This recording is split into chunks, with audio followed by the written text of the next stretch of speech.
Salam sejahtera bagi kita semua. Yang terhormat Dr. Ratna Trihari S. selaku dosen pengampu mata kuliah manajemen risiko.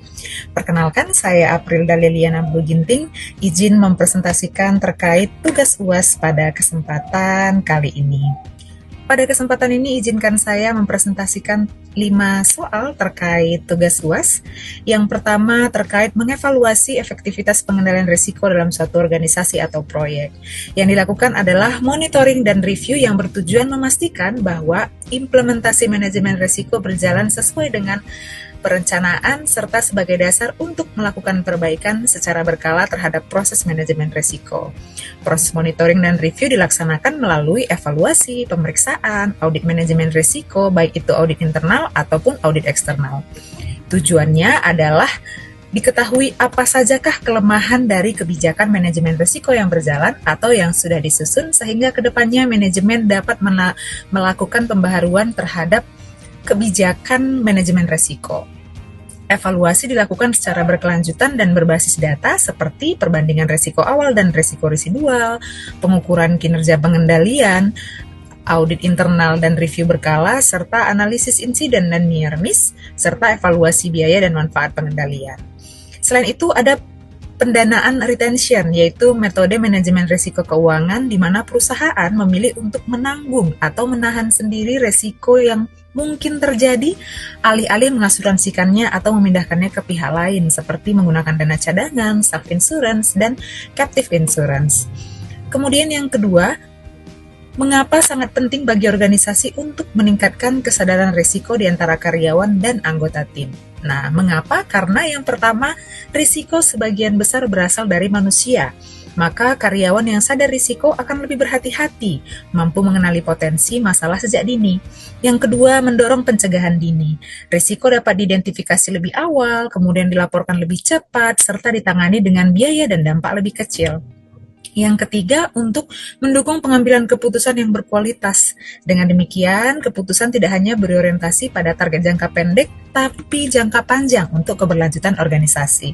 Selanjutnya, untuk memperkuat tata kelola dan kepatuhan. Organisasi dengan risk awareness tinggi cenderung lebih siap menghadapi audit dan krisis. Contohnya, yang dilakukan oleh manajemen untuk meningkatkan kesadaran risiko di seluruh organisasi. Yang pertama, pelatihan dan edukasi manajemen risiko, sistem pelaporan risiko yang aman dan terbuka, peran teladan manajemen puncak, serta komunikasi dan kampanye internal. Yang ketiga, jelaskan konsep benchmarking risiko. Nah, dan juga contohnya.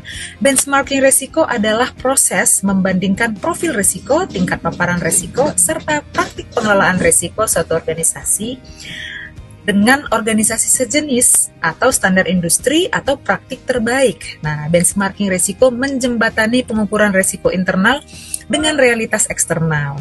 Jadi, dengan benchmarking, pengukuran risiko menjadi lebih objektif, lebih strategis, lebih relevan dengan dinamika industri. Jadi, benchmarking risiko juga bukan alat untuk menyeragamkan organisasi, melainkan sebagai alat refleksi strategis guna meningkatkan kualitas manajemen risiko secara berkelanjutan. Nah, contohnya di sebuah instansi, misalnya Direktorat Jenderal Pajak. Konteksnya, pada layanan pelaporan SPT tahunan di kantor pelayanan pajak atau KPP, DJP menghadapi risiko utama berupa yang pertama, antrian panjang wajib pajak. Yang kedua, gangguan sistem Cortex saat periode puncak, serta tingginya keluhan pelayanan karena mungkin atas antrian panjang dan juga gangguan tadi.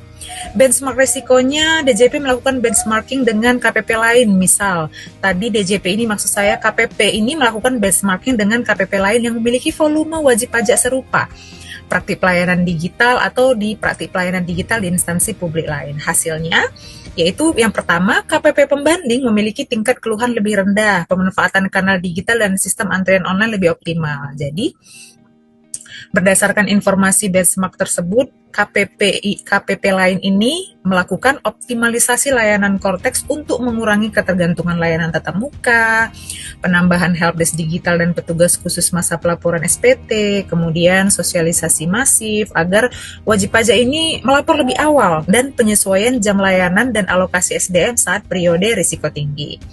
Dampaknya, Risiko antrian dan keluhan harusnya menurun, beban pelayanan lebih terkendali, tingkat kepuasan wajib pajak meningkat, dan pengukuran risiko menjadi lebih akurat karena berbasis perbandingan nyata.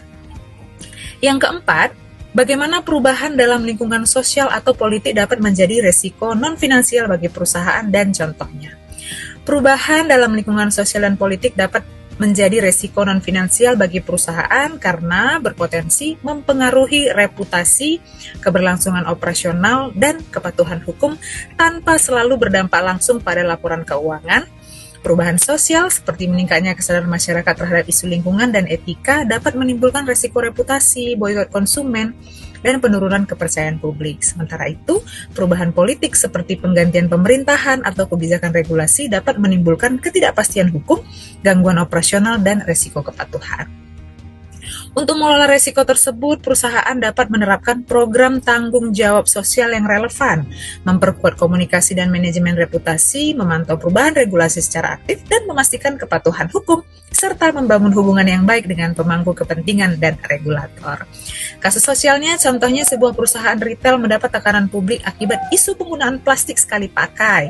Resiko reputasi meningkat meski tidak ada sanksi finansial langsung. Jadi tindakannya, perusahaan beralih ke kemasan ramah lingkungan dan mengomunikasikan komitmen keberlanjutan kepada publik. Kalau terkait kasus politik, perusahaan energi misal menghadapi perubahan kebijakan subsidi dan izin usaha pasca pergantian pemerintahan. Tindakannya, perusahaan menyesuaikan portfolio energi dan memperkuat kepatuhan regulasi untuk menjaga keberlangsungan operasi. Soal yang terakhir adalah bagaimana perubahan dalam regulasi industri dapat menjadi sumber resiko non-finansial, apa peran kepatuhannya, dan analisa secara terperinci. Perubahan regulasi industri dapat menjadi sumber resiko non-finansial karena berpotensi mempengaruhi kepatuhan hukum, kelangsungan operasional, reputasi, dan strategi bisnis perusahaan. Regulasi baru dapat membuat proses produk atau layanan yang ada menjadi tidak sesuai ketentuan, menimbulkan gangguan operasional, serta menurunkan kepercayaan publik dan regulator. Meskipun dampaknya tidak selalu langsung bersifat finansial, resiko ini dapat berkembang menjadi masalah serius bagi keberlangsungan perusahaan. Kepatuhan terhadap regulasi berperan penting dalam mengurangi resiko non-finansial tersebut dengan memungkinkan perusahaan mendeteksi dan mengantisipasi perubahan aturan sejak dini, menyesuaikan kebijakan dan prosedur secara konsisten, serta menjaga reputasi dan hubungan dengan regulator. Dengan kepatuhan yang kuat, perusahaan dapat meminimalkan resiko hukum, operasional, dan reputasi akibat perubahan regulasi, sekaligus mendukung pengambilan keputusan strategis yang berkelanjutan. Kasus industri keuangan, misal perubahan regulasi perlindungan data mewajibkan perusahaan memperkuat keamanan informasi nasabah. Nah, jika tidak patuh, risiko reputasi dan kepercayaan publik meningkat, meskipun belum ada kerugian finansial langsung. Tindakan kepatuhannya, pembaruan kebijakan perlindungan data, pelatihan kepatuhan bagi karyawan, audit kepatuhan, dan sistem keamanan secara berkala. Hasilnya, risiko non-finansial berupa kehilangan kepercayaan dan sanksi administrasi dapat diminimalkan. Baik, itu saja kira-kira tugas UAS terkait manajemen risiko. Saya April Liliana, mohon maaf apabila ada kesalahan sepanjang presentase. Terima kasih dan sampai jumpa kembali.